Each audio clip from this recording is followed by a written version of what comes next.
საზოგადოებრივი მაუწყებლის აჭარის ტელევიზიისა და რადიოს დირექტორობის კანდიდატთა გასაუბრება სრულდება. ამ წუთებში სამეურვეო საბჭო გასაუბრებას ირაკლი თავარცხილაძის კანდიდატურასთან ასრულებს.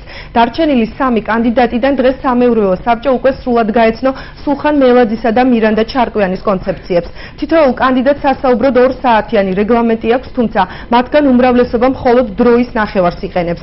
საზოგადოებრივი მაუწყებლის აჭარის ტელევიზიისა და რადიოს დირექტორობისათვის სულ 6 კანდიდატი იბრძვის. მათ შორის დებატები საღამოს 9 საათის შემდეგ გაიმართება, რის შემდეგაც საბჭო საბოლოო გადაწყვეტილებას მიიღებს. პროცესს დღესაც ესწრებიან არასამთავრობო სექტორის წარმომადგენლები. აქ არავინ იყო მოსული რაღაც ჩასაფრებული პოზიციით, რომ რაღაც ესეთი კითხვა დაესვა, რომელსაც თქვათ კანდიდატი ვერ უპასუხებდა.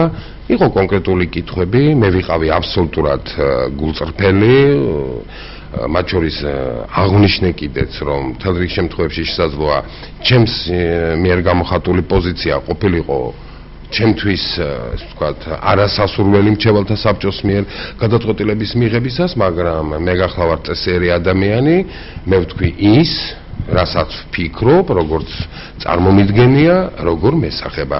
თუ ბორდი ჩემთან გადაწყვეტილებით პოზიტიურ გადაწყვეტილებას მიიღებს, პირველი ეს არის ის, რომ აჭარის ტელევიზიის ყველა თანამშრომელს უნდა კონდეს ღირსეული პირობები, სამუშაო შექმნილი, რომ მათ მაქსიმალურად შეძლონ თავიანთი უნარების და შესაძლებლობების სრულყოფილად რეალიზება და აქედან გამომდინარე შესაბამისად აჭარის ტელევიზიის მომხმარებელმა, საქართველოს მოქალაქეებმა, მსმენელმა, მაყურებელმა მიიღოს იმდენად ხარისხიანი პროდუქტი, რომ არასოდეს კითხვის ნიშნის ქვეშ არ დადგეს გადასახადის გადამხდელთა ინტერესი.